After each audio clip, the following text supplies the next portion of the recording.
حاضر ہوا ہوں کہ اس ملک میں بہت شور مچ گیا ہے، اور شور اب اتنا مچ گیا ہے کہ کچھ سنائی نہیں دیتا۔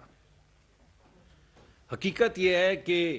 اس وقت ہمارے وزیر اعظم کا پیغام صرف ایک ہے، اور ہم سب کو جو انسٹرکشن ہے وہ بھی صرف ایک ہے،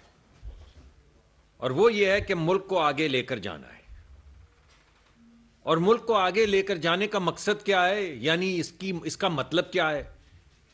ملک کو آگے لے کر جانے کا مقصد یہ ہے اور مطلب یہ ہے کہ اس ملک کے ہر نوجوان خاتون، ہر نوجوان شخص کے پاس جب وہ کالج سکول سے نکلے تو اس کے پاس نوکری ہو، یہ ہے مطلب۔ اور ہمارے صحت کا نظام اچھا ہو، ہماری تعلیم کا نظام اچھا ہو،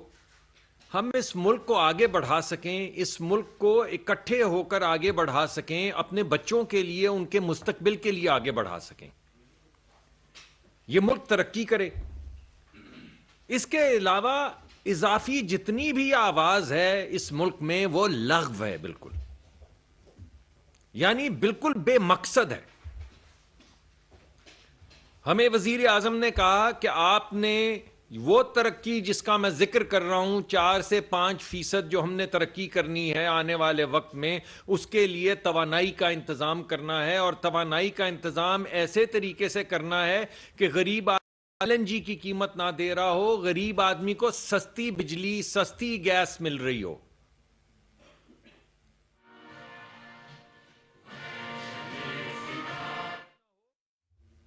اور جو اویلیبل ہو وہ ایسے قیمت پہ ہو، ایسے بھاؤ ہو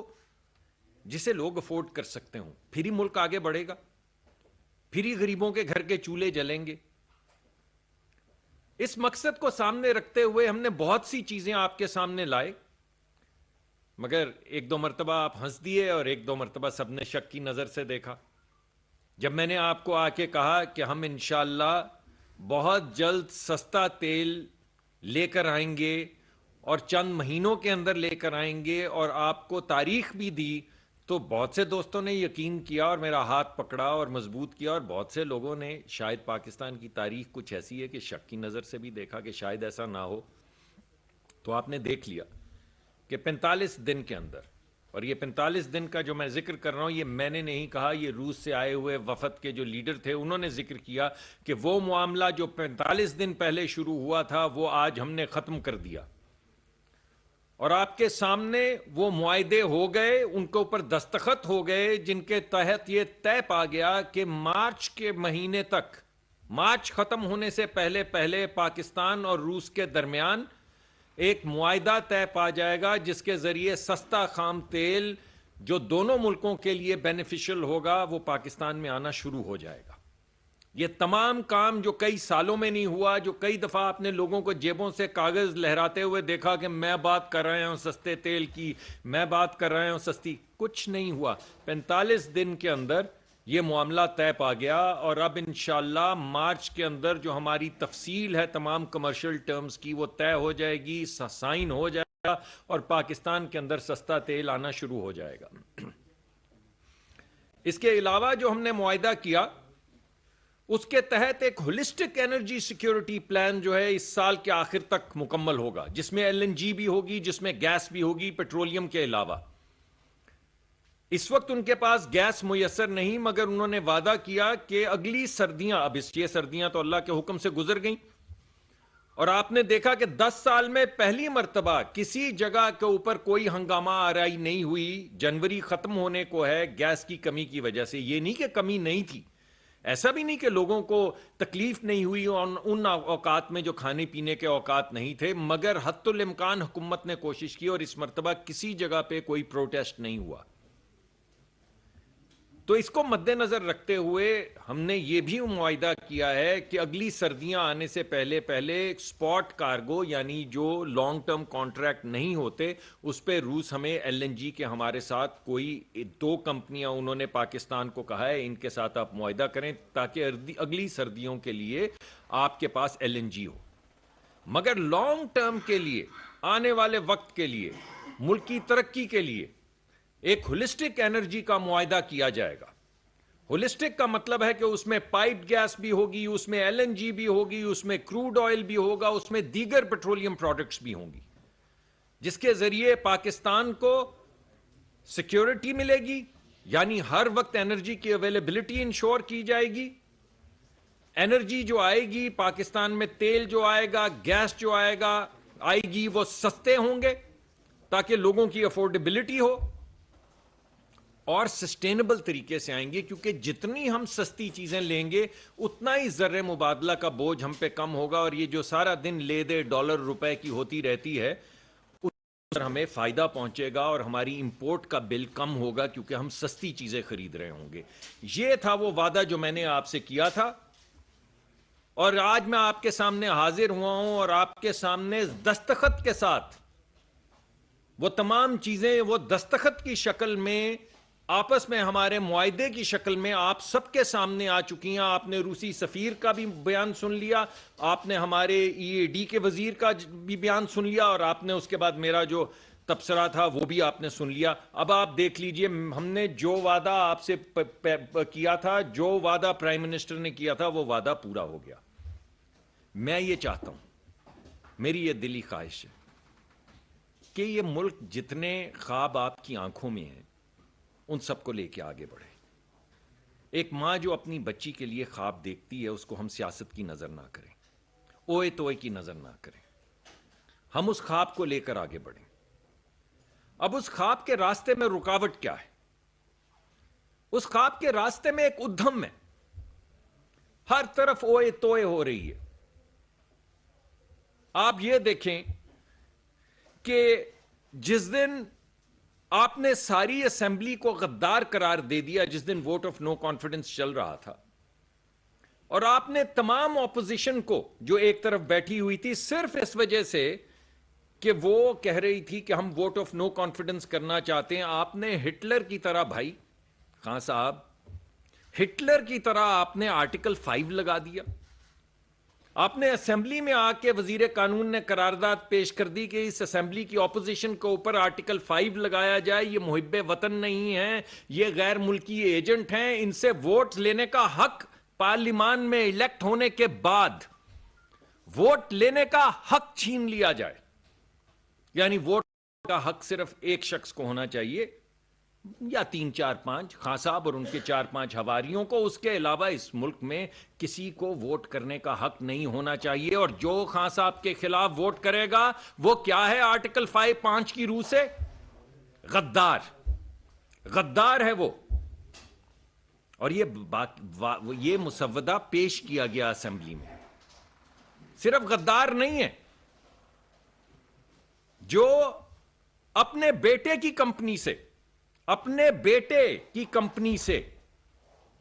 اس کے بورڈ کے اوپر بیٹھنے کے لیے، ہر باپ کی خواہش ہوتی ہے کہ اگر بیٹا کامیاب ہو تو وہ بھی اس کی کامیابی میں اس کے ساتھ شانہ بشانہ بیٹھے. آپ کے والدین کی بھی یہ خواہش ہے کہ جب آپ کو اللہ زندگی کے اندر کامیاب کرے وہ آپ کے ساتھ کھڑے ہوں، ماں کی دعائیں آپ کے ساتھ ہوں، باپ کی شفقت آپ کے ساتھ ہو. لیکن جب ایک بچے نے اپنے والد کو کہا کہ آپ میرے بورڈ کے اوپر بیٹھیں، اعزازی طور پہ بیٹھیں، تنخواہ نہ لیں، تو آپ نے نواز شریف کو تنخواہ نہ لینے پہ، اپنے بیٹے کی کمپنی سے تنخواہ نہ لینے پہ آپ نے کہہ دیا کہ یہ کرپٹ ہیں اور یہ وطن کی سلامتی کے خلاف ہیں، اور ان کو کوئی حق نہیں ہونا چاہیے کہ یہ ملک کے وزیر اعظم رہیں. نہ صرف یہ بلکہ کسی پارٹی کے سربراہ رہیں. چلیں اس کو چھوڑ دیں. اور کیا چیزیں ہمارے سامنے حائل ہیں کہ آپ نے ایک وکیل کے لکھے ہوئے کاغذ پہ، ایک وکیل جس نے ایک فونٹ استعمال کیا جو کمرشلی اویلیبل تھا لیکن مائکروسافٹ کے پیکج کا حصہ نہیں تھا، یعنی کوئی بھی شخص، اور اس نے اپنے بیان میں جس کو یہ لے کر آئے تھے بیان دینے کے لیے، اس نے کہا کہ اس وقت دنیا کے اندر لاکھوں لوگ یہ فونٹ استعمال کر رہے تھے جب یہ معاہدہ تحریر ہوا. آپ نے کہا کیونکہ اس میں وکیل نے ایک فونٹ استعمال کیا جو اویلیبل تو تھا لیکن مائکروسافٹ کا حصہ نہیں تھا، اس وجہ سے مریم کو 7 سال سزا. کتنے سال سزا فونٹ استعمال کرنے پہ؟ 7 سال سزا دی کہ وہ فونٹ جو اویلیبل ہے، لوگ استعمال کر رہے ہیں، مائکروسافٹ کا حصہ نہیں تھا بھائی، آپ کے وکیل نے استعمال کیا، آپ نے نہیں استعمال کیا، اور استعمال کیا بہن بھائی کے اندرونی معاہدے کے لیے، تو آپ نے کہا اس کو 7 سال سزا دے دو۔ یہ ہیں وہ انتشار جس کی وجہ سے یہ ملک آگے نہیں بڑھ پا رہا۔ اور آپ اور دیکھیں، کسی نے آپ کو تنقید کا نشانہ بنایا، آپ نے اس کے اوپر ہیروئن ڈال دی، 20 22 25 کلو ہیروئن ڈال دی، جس کی سزا کیا ہے؟ موت۔ یعنی اس کے ہاتھ میں موت کا پروانہ دے دیا اس بنیاد پہ کہ وہ آپ کو اپوز کر رہے ہیں۔ اور میں آپ کو کس کس کا بتاؤں؟ آپ کو خواجہ سعد رفیق کا بتاؤں جو 2-3 سال جیل رہ کر آئے، آحد چیمہ کا بتاؤں جو 3 سال جیل رہ کر آئے، فواد حسن فواد کے متعلق بتاؤں آپ کو میں، خواجہ سلمان رفیق، خواجہ سعد رفیق کی داستان سناؤں آپ کو، میں خواجہ آصف کی داستان سناؤں آپ کو، میں شاہد خاقان عباسی صاحب کی داستان سناؤں آپ کو، میں احسن اقبال، کس کی داستان سناؤں؟ یہ تھمنا چاہیے۔ کبھی آپ نے توہین رسالت کا الزام لگا کر لوگوں کو گولیاں مروائیں، کبھی آپ نے آرٹیکل 5 لگا کے لوگوں کو غدار قرار دیا، تو اس ملک میں ایک تحریک بن گئی ہے، ایک طریقہ کار بن گیا ہے، اور یہ وہ غدر ہے جو خان صاحب اس ملک پہ میں پیدا کر رہے ہیں، صرف اس وجہ سے کہ وہ کہتے ہیں یا میں کھیلوں گا یا کوئی بھی نہیں کھیلے گا۔ اور ان کے ٹارگٹ کے اوپر صرف اپوزیشن نہیں ہے، ان کے ٹارگٹ پہ ان کے اپنے بھی دوست ہیں، وہ جن کے پیسے سے یہ کاروبار سارا پی ٹی آئی کا چلاتے تھے، چاہے وہ علیم خان ہو، چاہے وہ ترین صاحب ہوں، وہ تمام سال تک پیسے خرچتے رہے ان پہ اور ان کی پارٹی پہ، ان کو بھی استعمال کیا اور پھینک دیا۔ تو ہر ایک کو وہ مہرے پہ کے طور پہ استعمال کرتے ہیں، چاہے وہ میرے دوست فواد چودھری صاحب ہوں، چاہے وہ کوئی اور صاحب ہوں، گل صاحب ہوں، اصل میں یہ تمام ان کو مہروں کے طور پہ استعمال کرتے ہیں ملک میں انتشار پھیلانے کے لیے، تاکہ وہ خواب جو وزیر اعظم صاحب کے بہاف پہ میں نے آپ کے سامنے سمپل سا خواب، یعنی ایک بچی کے، یہ ایک ماں کی آنکھوں میں خواب اپنی بچی کے لیے، ایک باپ کی خواہش کہ بیٹے کو نوکری مل جائے، اس خواب کو کسی طرح وہ پائے تکمیل تک نہ پہنچ جائے، کیونکہ اگر وہ پہنچ گیا تو میرا کیا بنے گا؟ تو یعنی یہ تمام معاملہ یہ ہے کہ میرا کیا بنے گا۔ میں سمجھتا ہوں اس ملک میں اگر کوئی بھی شخص کوئی ایسی چیز کرتا ہے جو قابل گرفت ہے قانون کے مطابق، تو اس کو گرفت میں آنا چاہیے، لیکن میں یہ بھی سمجھتا ہوں کہ کسی پہ ختم نبوت کا، کافر ہونے کا، غدار ہونے کا الزام نہیں لگانا چاہیے۔ جو حقیقت ہے اسی کی مطابقت سے سزا تجویز ہونی چاہیے۔ میری یہ درخواست ہے ہر ایک کو، پولیس کو بھی، کہ کوئی بھی ایسا معاملہ جس میں کوئی ایسی چیز ہوتی ہے جو قانون کی گرفت میں آتی ہے، کیونکہ قانون شکنی کی گئی ہے، تو ضرور اس کو لے کر چلیں آگے اور قانون کے مطابق کارروائی کریں، مگر یہ غدار، باغی، یہ باتیں چھوڑ دیں، یہ اس ملک کو آگے بڑھنے کے لیے رکاوٹ ہے۔ تو یہ میں آپ کے سامنے دوبارہ سے، ایک تو میں آپ کے سامنے یہ مقدمہ پیش کرنا چاہتا تھا کہ بھائی ہر بندے کی آنکھ میں جو خواب ہے وہی ووٹ کے ذریعے وہ پارلیمان میں لے کر آتا ہے اپنے نمائندوں کے ذریعے،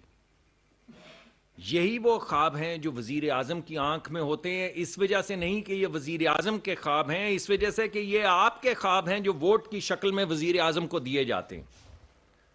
اور یہ جو میں نے آپ کے سامنے تمام چیز پیش کی ہے، وہ صرف ایک پیس آف ایویڈنس پیش کیا ہے کہ وہ ان خوابوں کی جو منزل یا منازل ہم نے طے کرنی ہے، ہم اس کی طرف گامزن ہیں۔ اور چاہے وہ دورہ ہو کسی ایسے ملک کا جس کے بعد میں آپ کو انشاءاللہ بہت جلد یہ دکھاؤں گا کہ کیسے 10 سے 14 بلین ڈالر کی، یعنی 10 سے 14,000 ملین ڈالر کی انویسٹمنٹ انشاءاللہ ہم اس ملک میں ہوگی، انشاءاللہ ریفائنریز میں، مگر میں اسی وقت آپ کو اس کی تفصیلات بتاؤں گا جب یہ تفصیلات طے ہو جائیں گی۔ لیکن انشاءاللہ ہم اپنے ملک کے اندر انویسٹمنٹس کے لیے آگے بڑھ رہے ہیں، اس ملک کی انرجی سیکیورٹی کے لیے آگے بڑھ رہے ہیں. اس کے ملک کے اندر زر مبادلہ کا جو بوجھ ہے، جو امبیلنس ہے، اس کو ختم کرنے کی طرف بڑھ رہے ہیں. اور پھر میں نے آپ کے سامنے پیش کی وہ چیزیں جو اس ملک کی ترقی کے راستے میں حائل ہیں. اور پھر میں نے آخر میں درخواست یہ کی کہ بھائی قانون کے مطابق آگے بڑھیں. اگر کسی نے قانون شکنی کی ہے، وہ میں بھی ہوں، وہ میرے دوست صاحب بھی ہوں، وہ کوئی اور بھی شخص ہوں. آپ قانون کے دائرے میں قانون کے مطابق ان کے اوپر کارروائی کریں. لیکن میں تمام لوگوں سے یہ گزارش کرتا ہوں کہ یہ جو 2-3 چیزیں ہم استعمال کرتے ہیں، غدار، کافر، رسول خدا نخواستہ رسول پاک صلی اللہ علیہ وآلہ وسلم کی حرمت میں کوئی ایسی کوئی گستاخانہ بات کی ہے، یہ سیاست میں مت کریں. اس سے سیاست کو دور رکھیں. اس سے اگر ہم سیاست کو دور رکھیں گے تو انشاءاللہ ہم آگے بڑھتے چلے جائیں گے. بہت بہت شکریہ. اچھا سر، یہ بتائیے گا کہ آج جوائنٹ ایکشن کمیٹی کا ہوا تھا اجلاس یہاں پہ پریس کلب میں. انہوں نے یہ کہا ہے کہ ایل پی جی کی ایک تو شارٹیج ہے اور دوسرا قیمتیں بہت زیادہ بڑھ گئی ہیں، تو اس کے اوپر اگر حکومت